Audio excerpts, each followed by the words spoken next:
Malachi Thorne had long since made peace with silence. After 10 years of self-imposed exile on a quiet stretch of land tucked between the whispering pines and granite shoulders of the mountains, solitude had become his religion. The days passed by the ticking of his old clock, the creak of worn floorboards, the quiet scrape of wood against stone as he stacked logs by the fire. It wasn't happiness, not really, but it was survivable, safe. Love had betrayed him in the worst way. A decade ago, he'd watched his wife walk away into the arms of another man. And something in him had withered. He left the badge, the town, and the law behind, trading it all for a weathered cabin in the hard clarity of mountain air. He didn't need people, didn't want them, not anymore. So when the thunder cracked across the valley that evening, and the wind began howling like it carried ghosts in its teeth, he expected nothing from it. Just another storm. He wrapped his hands around a steaming mug of coffee, the fire warming his knees. Outside, the rain lashed the earth with a fury that made the windows shudder. Then he heard it, not the wind, not the branches clattering against the eaves, but something else, raw and human, sobbing, soft at first, nearly swallowed by the storm, then louder, desperate. Malachi stiffened, setting his mug down slowly. He crossed the cabin in long, cautious strides, pulled open the door, and froze. There, collapsed on his porch like a discarded marionette, lay a woman in a wedding dress. She was soaked to the bone. Rain had plastered the delicate white silk to her skin, turning it translucent and gray with mud. Torn lace trailed behind her like the tattered edge of some long-dead fairy tale. Her fingers clutched at the wooden steps. Her breath came in shallow, painful pulls. She looked like she'd run until the world itself had given up on her. Malachi didn't move. For a long heartbeat, he just stood there, the rain hitting his face, coffee still warm on his lips, trying to make sense of the impossible image before him. A bride, on his porch, in the middle of nowhere, on the worst night in weeks. It felt like the cruel punchline of a joke the universe had been setting up for years. He took a step forward, then another. When he knelt beside her, the rain soaked through his jeans in seconds. Her face was pale, her features delicate beneath a tangle of wet, dark hair. Mud streaked her cheeks. Her lips were slightly parted, but she didn't stir. She was breathing, barely. His eyes fell to her wrist, where lace had been ripped away, and what he saw made his stomach twist.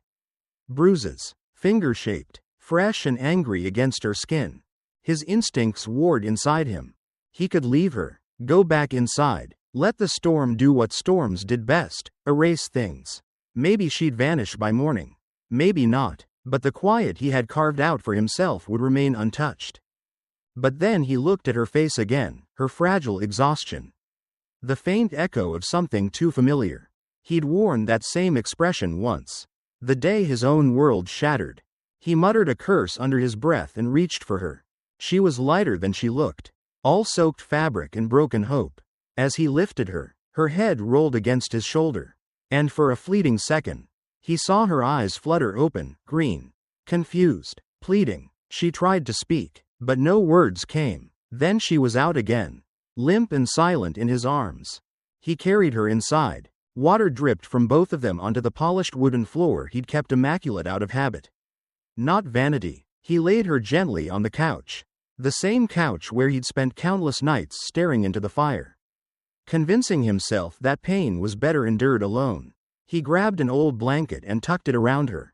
Hands careful, movements slow. The fire crackled. He sat down in the nearby chair, watching her chest rise and fall in uneven rhythm. She looked so impossibly fragile. And yet something about her told him she'd endured more than anyone ever should. He didn't know who she was, or why she'd come to him, or what storm had driven her to his porch.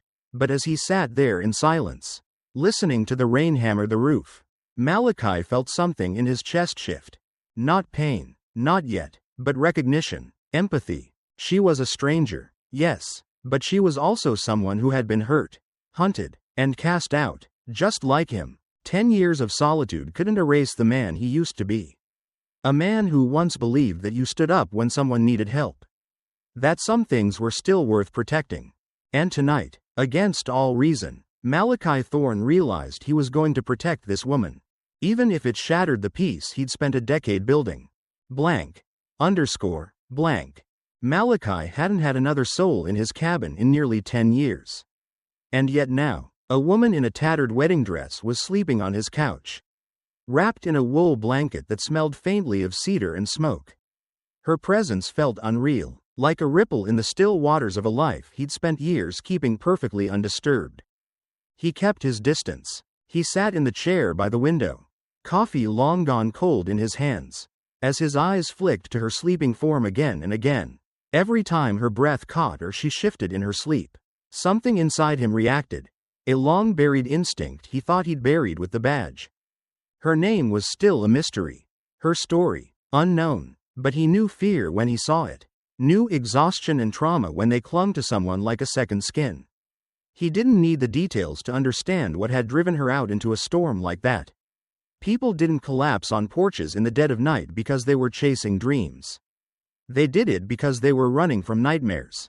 And God help him, he'd seen enough of those to last a lifetime.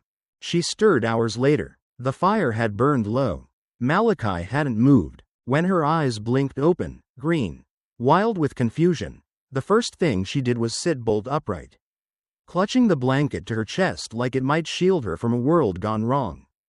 "You're safe," he said softly, voice rough from disuse. "You're not in danger here." Her eyes darted to the fireplace, the walls, the door. Her breath came in short, shallow bursts. For a moment, Malachi wondered if she might scream. But she didn't. She just looked at him like he might be the next threat. Where am I?" Her voice cracked, as if she hadn't used it in days. "My ranch, middle of nowhere, seems like where you were trying to get to." She blinked, trying to process his words, and glanced down at her blanket-wrapped form, as if just realizing her wedding dress was gone. Her eyes jumped to the fire where the soaked silk gown now hung drying on a makeshift line. "I had to get it off," he said quickly, sensing her panic. "You were freezing. The dress was soaked through. There's dry clothes over there. Used to belong to." He paused. "Someone who's gone." A silence settled between them.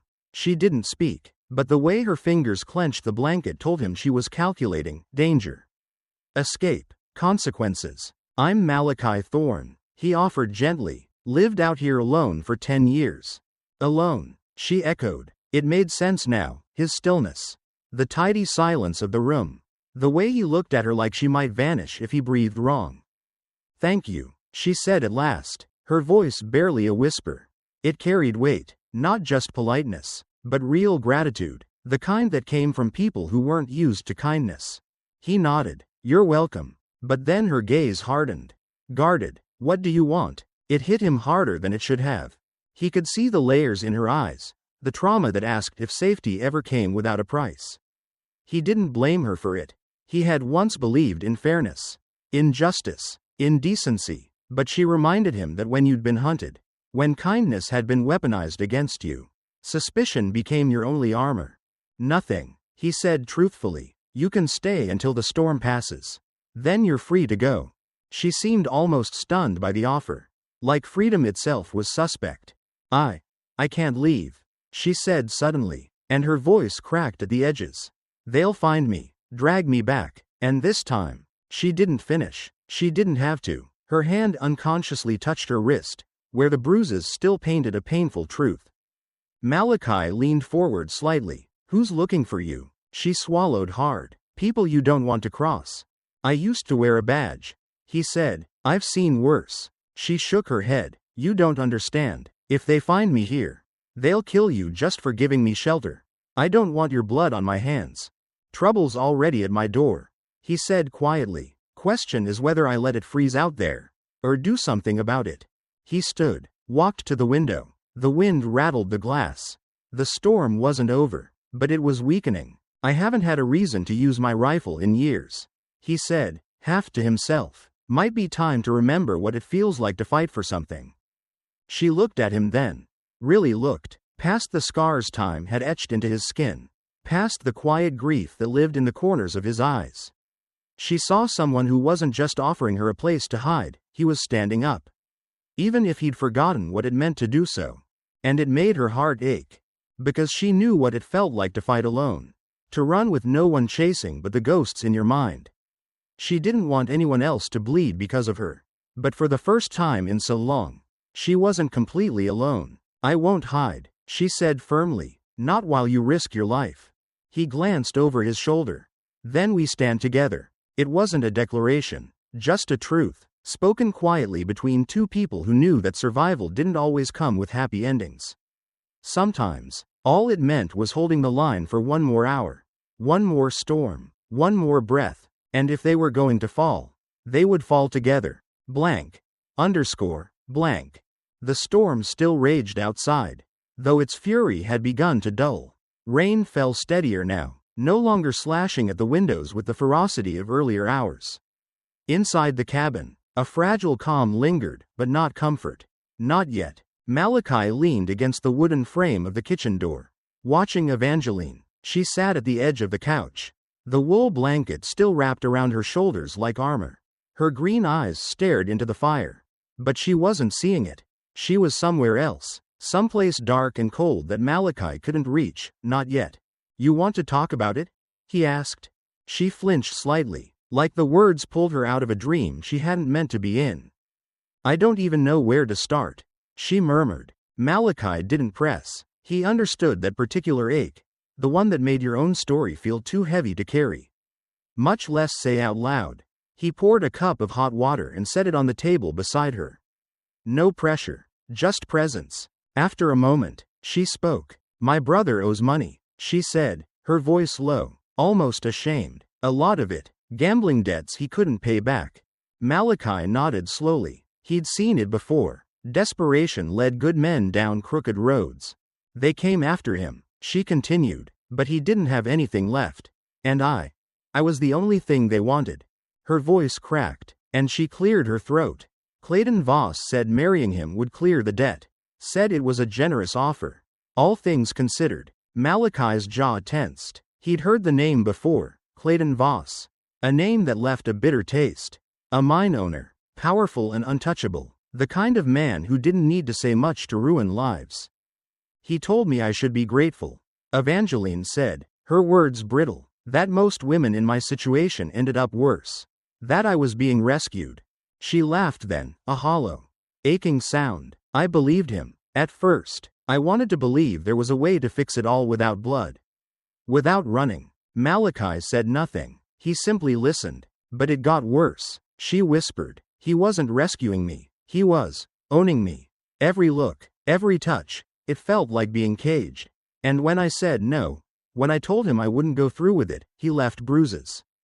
Her hand moved instinctively to her wrist again, and Malachi's stomach turned. I ran, she said simply. Just ran. Out of the church. Into the storm. I didn't even know where I was going. Just knew I had to disappear. Malachi swallowed hard. You did the right thing. She gave him a look, tired, disbelieving. Did I? Because now I'm here, and if they find me, they'll kill you just for letting me in. He stepped away from the door and pulled a chair closer, sitting across from her. Let me worry about that, he said. You don't understand, she snapped, the pain rising now. Clayton doesn't stop. He'll come with men, guns. He owns the sheriff, the courts, the banks. Half this territory bends when he whispers. If he finds me here, he'll burn this cabin to the ground just to make a point. Her eyes filled with tears, though she didn't let them fall. And he'll kill my brother to punish me. The weight of her fear settled between them like a third presence in the room. Heavy, suffocating. Malachi leaned forward slightly, elbows on his knees. Clayton Voss is exactly the kind of man I spent my whole life trying to fight. I didn't always win, but I didn't stop just because the odds were bad. Evangeline shook her head. You're not a sheriff anymore. No, he agreed, but I'm still a man. And I still know right from wrong. She looked at him, her gaze searching. Why are you helping me? Because someone should have helped you sooner, he said, and because I know what it feels like to be abandoned when you needed someone the most. He didn't elaborate, but something in his tone told her he was speaking from experience. She wondered what scars he carried beneath the calm. What ghosts kept him company in this lonely place? A sudden sound cut through the air, distant, rhythmic, hoofbeats. Malachi was on his feet instantly, his hand reaching for the rifle leaning against the wall. His eyes narrowed toward the sound, his body taut with tension. Evangeline stood, too, the blanket slipping from her shoulders.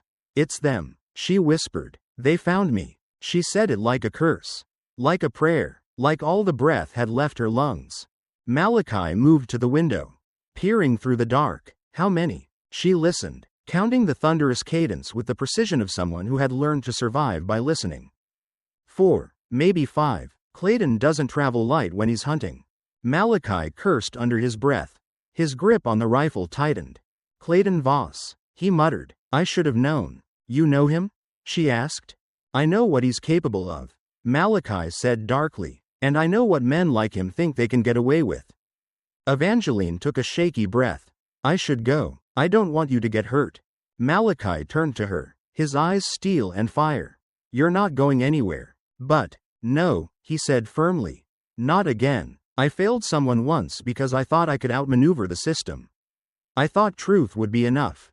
It wasn't. I lost her." Evangeline didn't ask who. She could see the pain behind his words. "I'm not letting him take you," Malachi continued. "I don't care who he owns or what he threatens. This time, I stand." And in that moment, Evangeline saw not the hermit, not the recluse, but the man he had once been. A protector, a fighter, someone who refused to look away when another person was in danger.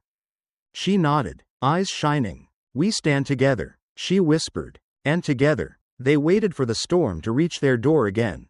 Blank. Blank. The storm was still breathing across the valley, but its voice had lowered into a hoarse whisper. The rain came softer now. Less rage, more weight, as though even the weather understood something heavy was unfolding inside the cabin tucked beneath the ridge.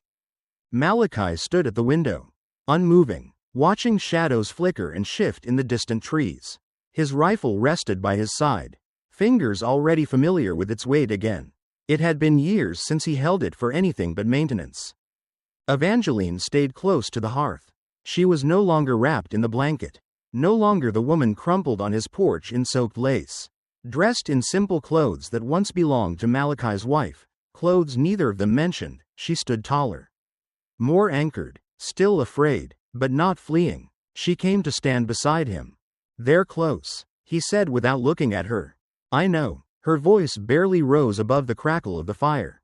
"I can feel it." Malachi's eyes flicked toward her wrist. Even now, dark bruises wrapped her skin like an unspoken truth. He had known cruelty, had buried the kind of helpless anger that came from watching good people suffer while bad men thrived. But this wasn't about his past anymore. This was about now. "You should go to the root cellar," he said, voice low but firm. "Stay hidden. Let me handle this." "No," she said immediately. "It's not a request. And I'm not a burden." She replied, "You might not know me, Malachi, but I'm not going to let someone die for me again." He turned toward her, surprised by the steel in her voice. But there was no anger in her eyes, only pain. And something else, a weary dignity that came from surviving too many close calls. "If they find me here, you won't just be a man with a gun to them," she said. "You'll be an enemy. And they'll kill you for that." "I know," Malachi said. She stared at him, heart aching. "Why are you doing this?" He was quiet a moment. The words came slowly. "Because I didn't save her." Evangeline didn't ask who. The way he said her told her everything. "She trusted me to protect her." Malachi continued. "Told me what was happening. That she was being forced into marriage. That she was scared. I told her to go through the proper channels. To trust the law." His jaw clenched. Her body turned up in the river a week later. The sheriff called it suicide. Everyone knew it wasn't, but the evidence disappeared. Testimonies vanished. And the sheriff? He got himself a new house and a new position courtesy of the same man who hurt her. Evangeline's voice was soft, breaking the silence like a breath.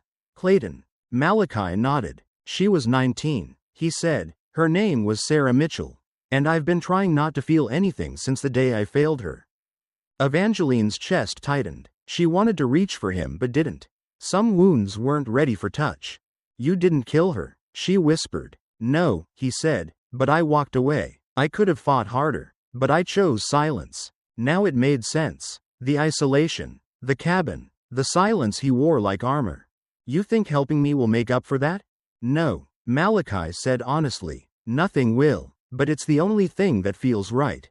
Outside, the sound of hooves grew louder, steady, deliberate, the kind of rhythm that spoke of confidence.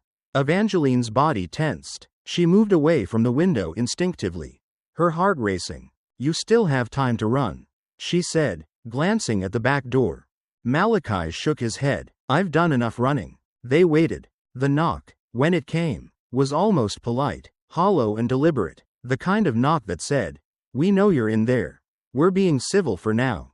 Then came the voice. Malachi Thorne. Smooth, calm, coiled with venom beneath a courteous tone. Clayton Voss. Malachi felt something settle in his chest. Not fear, not even anger, just clarity. He picked up the rifle, nodding toward Evangeline. Get behind the wall. Don't come out. I can't let you. Promise me. She stopped. The way he said it, like it mattered, like she mattered, made her heart stutter. I promise, she whispered. Malachi stepped to the door and opened it just wide enough to step outside. Clayton Voss sat on horseback like a man who believed the world owed him.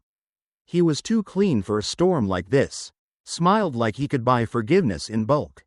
Behind him, 4 men waited, hands casually resting near weapons. Mr. Thorne, Clayton greeted. I'm looking for my bride. Poor thing's had a breakdown.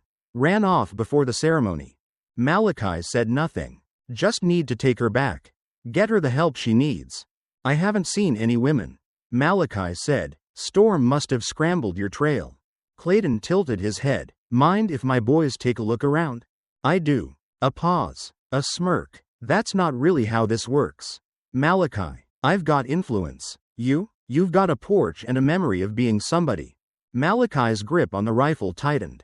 The scarred man dismounted, moving toward the steps. Malachi raised the rifle, not aiming, but not hiding it either. I said no. For a moment, time held its breath. 5 armed men, 1 solitary figure with a haunted past. Behind the walls, Evangeline felt every second stretch thin. Then Clayton leaned forward in his saddle, eyes cold. She attacked me, you know. That's why she ran. Scratched me up trying to flee. Dangerous girl. Malachi looked at the scratches on Clayton's cheek. Thin, defensive. She's not here, he said again. Clayton narrowed his eyes. Then prove it. The scarred man took another step. Malachi didn't flinch, and in that instant, he drew a line not just in the dirt, but through his past. A boundary, a reckoning. I said no, he repeated. If you cross that line, you'll wish the storm had gotten you instead. Clayton studied him, smile gone. The snake beneath the gentleman's skin was showing now. I heard you used to believe in justice. Clayton said. What change? I learned that sometimes, the only justice you get is the kind you make for yourself. Blank. Underscore. Blank. The knock faded, replaced by a silence too heavy to be natural. Even the wind seemed to have paused. Reluctant to interfere, Clayton and his men hadn't stepped inside. Not yet, but Malachi knew that moment would come. And when it did, there would be no more pretending. Inside, Evangeline waited behind the wall, her breath shallow. Every creak of the floor, every whisper of rain sounded like a threat. She wasn't hiding because she was afraid to face them. She was hiding because Malachi had asked her to. Because he believed, somehow, that her life was worth more than his. But she'd already lost too much. She wasn't ready to lose him. Too. Then came a sound neither expected. Footsteps. Slow, cautious, but not outside. On the porch again. Malachi froze. The rifle lifted once more. His body, long practiced in stillness, coiled like a spring. Evangeline barely breathed. A voice, young and uncertain, called out, Mr. Thorne? It's Deputy Morrison. I'm alone. Malachi hesitated. That name, Morrison, echoed with memory. The kid with 2 clean boots and 2 eager eyes. He peered through the side window, confirming what the voice claimed. The young man stood in the rain, soaked but not armed, his hands out where they could be seen. What do you want? Malachi asked through the door. To help, sir, if you'll let me. Malachi glanced back toward Evangeline, then slowly opened the door. Deputy Morrison stepped inside carefully, removing his hat, water running down his coat. He looked around the cabin as if entering holy ground. His eyes lingered on the rifle, then flicked to the shadows, where Evangeline stepped cautiously into view. "Ma'am," he said softly, "you don't know me, but I know who you are. And I want you to know, not everyone in this town thinks what happened to you was right." Evangeline narrowed her eyes. "What happened?" "At the church," Morrison said, "your brother tried to stop the wedding. Said you were being forced into it. Clayton had him beaten unconscious and locked up for disturbing the peace." The words hit like a blow. "Tommy," she whispered, stumbling slightly, hand against the wall. "Is he?" "He's alive. Badly hurt. Clayton's keeping him as leverage." The world tilted beneath her. The one person who had tried to protect her had been silenced. Broken, she looked at Malachi, guilt rising in her throat. "I told you I should have gone with them." "No," Malachi said firmly. "That's not what this is." Morrison continued. "Clayton thinks he's untouchable, has the sheriff in his pocket. The whole legal system around here bends to him. But that's changing." Malachi raised an eyebrow. "How?" The deputy reached into his coat and pulled out a worn leather badge pouch. He flipped it open. Inside gleamed a silver federal marshal's star.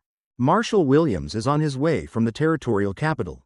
He's been building a case against Clayton for months, money laundering, coercion, even murder. But he needed someone to talk.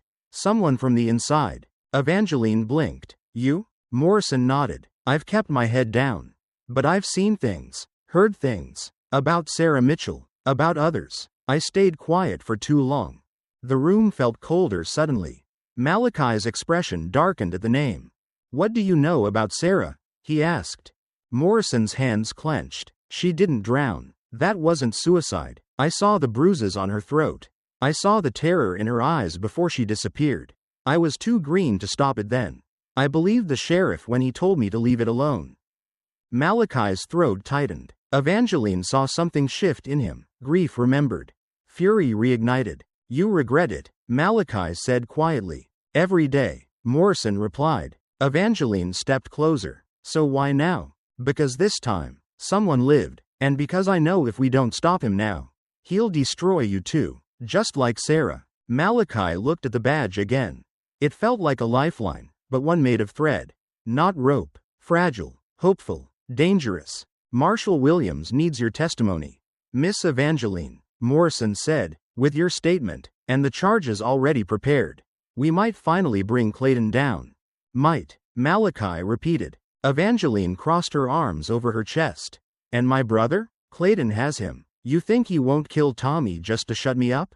Morrison hesitated. "If we can act fast, we can save him, but we don't have time to wait." Malachi exhaled slowly, walking to the fire. He added another log, watching the flames catch. The light flickered across his face, tired, weathered, but steady. "I don't trust this territory to deliver justice," he said. "Not anymore. Not after what it's taken from me. But we have to try." Evangeline whispered. Malachi turned to her. "You're willing to testify, knowing what it could cost?"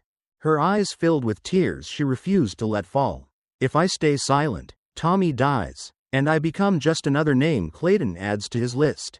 He nodded slowly, meeting Morrison's eyes. "How long until Clayton realizes you're missing?" Malachi asked. "Not long," the deputy admitted. "Maybe 4 hours. Then we don't have 4 hours. We have now." The clock on the mantel ticked louder somehow. The rain outside had slowed, but the air still carried warning. There was no promise of safety, no guarantee of justice, only a narrow chance, carved from courage and pain. Evangeline stepped forward. "I'll do it. I'll give my statement, but only if you swear you'll get Tommy out." "I will," Morrison said, "or I'll die trying." Malachi nodded once. His past, his silence, his regrets, none of it mattered now. What mattered was what he chose to do next. And this time, he wouldn't be standing alone. Blank. Blank. Dawn hadn't yet broken, but the sky was beginning to shift. That quiet hour before sunrise, when everything feels both asleep and too wide awake, held the cabin in its breathless grip. The fire crackled low, casting flickering shadows across the walls. And inside, a storm brewed quieter than thunder, but heavier. Malachi sat with his rifle across his knees. He wasn't polishing it or adjusting the sights. Just holding it, like he used to hold his badge, like a weight that could either protect or destroy, depending on how it was used. Evangeline stood by the window. She hadn't slept, none of them had, but there was a strength in her that wasn't there the night before.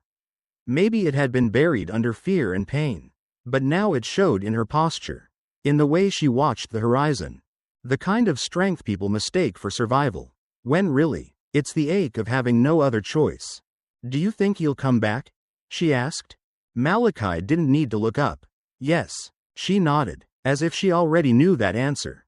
"And when he does, we won't be ready," he said quietly, "but we'll be standing." Evangeline turned from the window, arms folded, lips pressed tightly together. "He'll bring more men, enough to burn this cabin to the ground and still have bullets left." "I know. And you'll still be here?" Malachi lifted his eyes to hers. "I've been running long enough."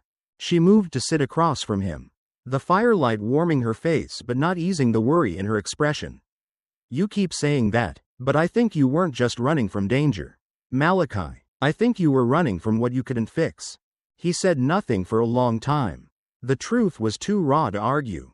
"I read about Sarah," she said softly, "after you told me. I found old newspapers when I was hiding in town before the wedding. Her name came up in whispers. No one ever said what really happened, but everyone knew it wasn't suicide." Malachi stared at the flames. "And no one did anything?" "Not until now." His eyes flicked to her face. Tired, bruised, but fiercely alive. There was something in the way she carried her scars, openly. Honestly, not as shame, but as evidence. "You're brave," he said. She shook her head. "I'm tired." "That's not the same." They both fell silent again. Outside, the first bird call pierced the air, a lonely, reedy sound that always came before daylight. "He took everything from me," Evangeline whispered. "My choices, my brother, my safety. I keep thinking, if I hadn't been pretty, if I hadn't been the one he wanted, would any of this have happened?" Malachi leaned forward. "No, because it was never about you. It was about power, control. What he did, what he's still doing, is not your fault." Her eyes welled, but she didn't cry. She hadn't shed a single tear since she woke in his cabin. The ache was deeper than tears, the kind that carves you from the inside out. "You're not the first person he's done this to," she said. "You know that." "I do. And if we fail, if we die, he'll do it again." Malachi nodded slowly. "That's why we can't fail." Footsteps on the back porch broke the quiet. Both of them tensed. Malachi stood, raising the rifle. Evangeline stepped behind the wall out of instinct, though her fingers curled tightly at her sides. But the knock was different this time. Tentative, light, not the kind of knock that came with violence behind it. "Mr. Thorne?" came a voice. "Deputy Morrison again." "It's just me." Malachi opened the door. The young man stepped inside, soaked, mud to his knees. "They're coming," he said. "From the ridge, a dozen riders, armed, moving fast." Evangeline exhaled slowly. "He's serious this time." "He always was," Morrison said, "but now he's cornered. He'll fight harder." Malachi looked at both of them. "Then we hold. We give the marshal time." Morrison hesitated, then pulled a thin, folded piece of paper from his coat. "Marshal Williams is less than an hour out. He sent word through the telegraph office. He knows this is the only chance to catch Voss with his hands dirty." Evangeline took the paper, stared at it like it was a lifeline. "If we can hold them off, then maybe," Morrison said, "we can end this." Malachi turned toward the door, looking out across his land. The mist was lifting, revealing distant movement in the trees, dark figures on horseback, riding with purpose. "They're here," he said. Evangeline moved beside him. "I should be the one to go out there," she said. "He wants me." "No," Malachi said firmly. "I'm not hiding while you face them." "You're not hiding," he said gently. "You're surviving. And we need you to survive if this is going to matter." Morrison moved to the side window, checking his pistol. "If we can stall him, hold the line for 30 more minutes, that marshal can arrest him. But if we don't." No one finished the thought. The sun was rising now, slow and gray. Its light did little to warm the room. Malachi turned back toward Evangeline, his voice softer now. When this started, I thought I was helping a stranger. But you're not a stranger anymore. You're the reason I remembered who I used to be." She reached out, her hand brushing his. "You didn't save Sarah, but you're saving me." His eyes closed briefly, the weight of those words anchoring him. Then he turned toward the door, rifle ready, and stepped outside into the dawn. Blank. Blank. Malachi stepped onto the porch, rifle in hand, the dawn's gray light making his breath visible in the morning chill. The mist hung low across the clearing, curling around his boots like something alive, reluctant to let him go. Evangeline stood just inside the door, her hand pressed to the frame, heart pounding with the ache of watching a man stand between her and the storm she thought she'd never outrun. Down the hill, Clayton Voss rode forward with the arrogance of someone who had never lost. His horse cut a dark line through the fog, and behind him rode 11 more, hired guns with cold eyes and colder hearts. They surrounded the cabin like a noose slowly tightening. "Thorne," Clayton's voice cut through the mist. "We need to talk." Malachi didn't answer right away. He just stared down the path, watching a man who believed everyone, could be bought.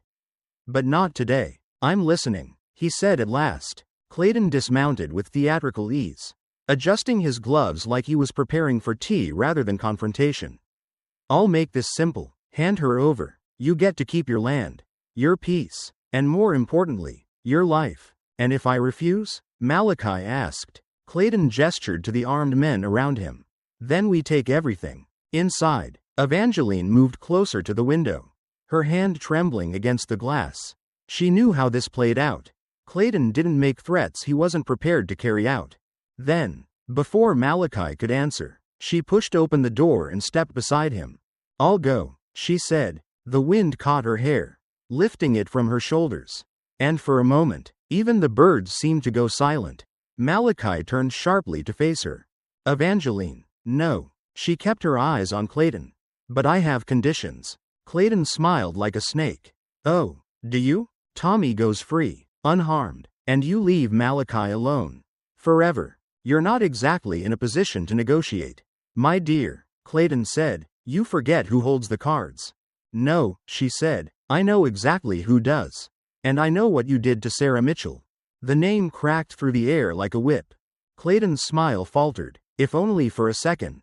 "You really should be careful what ghosts you wake up," he said softly. "We're all walking on dangerous ground." Evangeline replied, "The difference is, I'm done being afraid of you." The fog behind the cabin stirred. A new sound joined the wind, the low, steady rhythm of more riders. But this time, the sound didn't carry menace.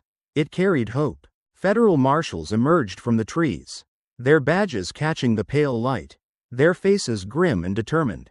At the front rode Marshal Williams, his expression carved from stone.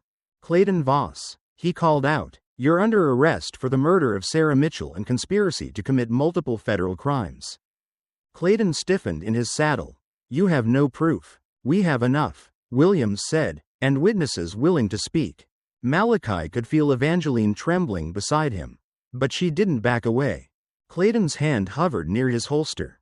For a long, stretched second, time held still. Then he drew. The chaos that followed was quick, sharp, and loud. Morrison's rifle cracked from the ridge. Malachi returned fire. Marshals surged forward. Horses reared. Men shouted. The smell of gunpowder mixed with the damp mountain air.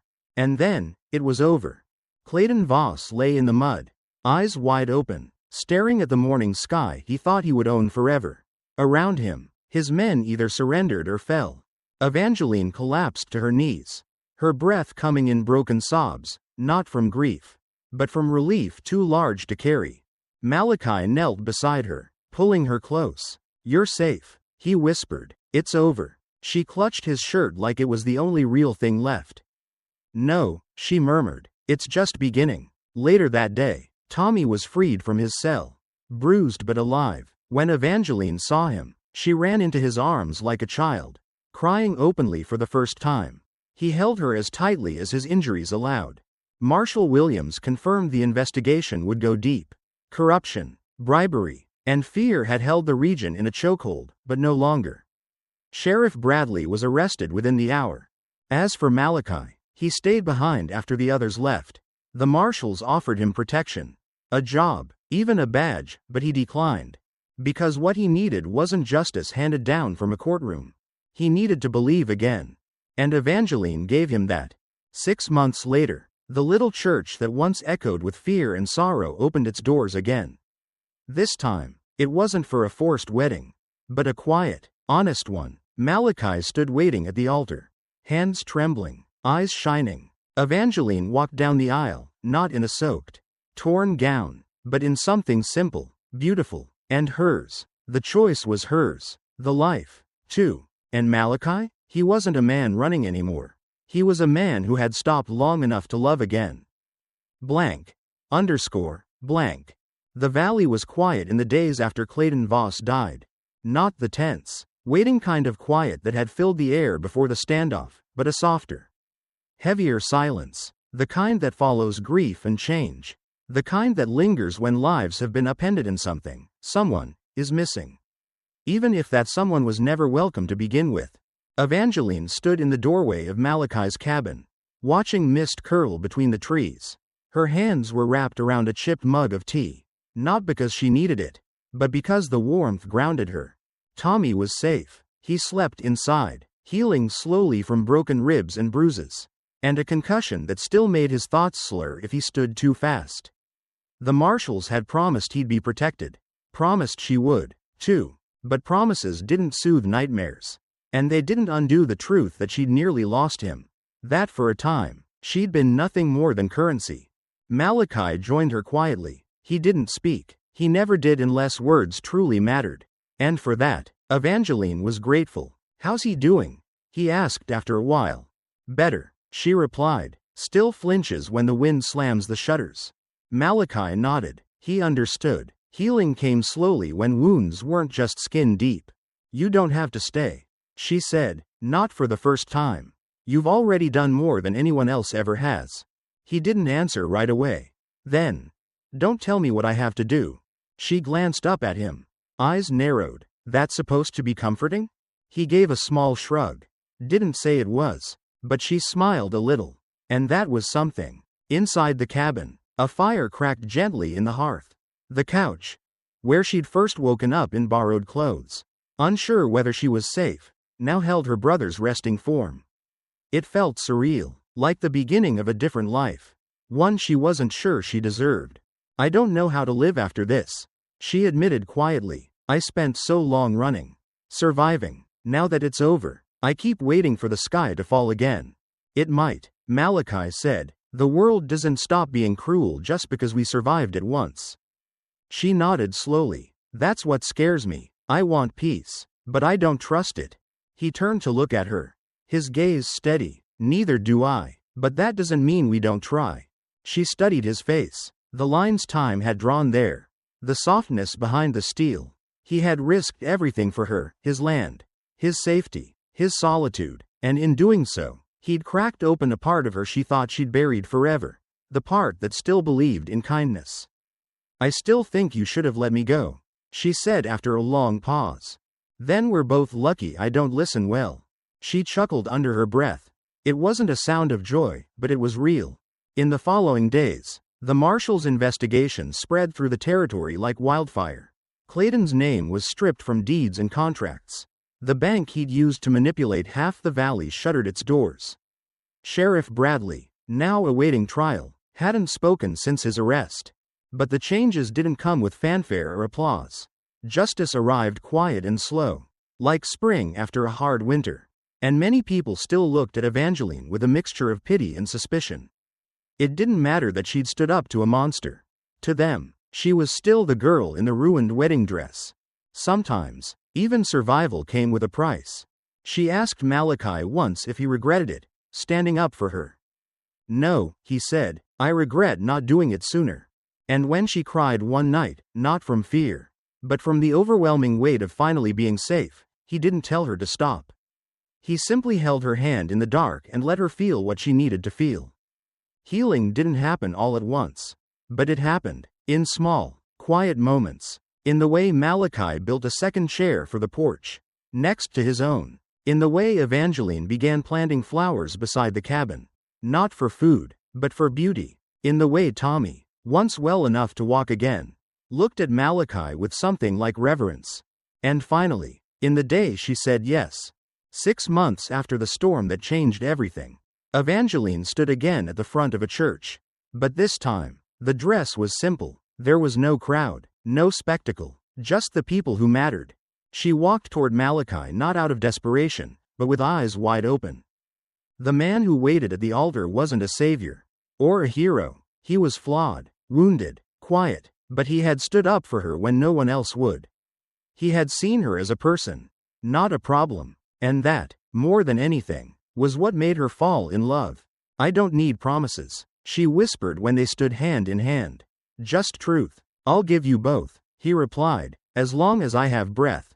The ceremony was short, gentle. There were no vows about riches or obeying, just a shared understanding that healing was possible.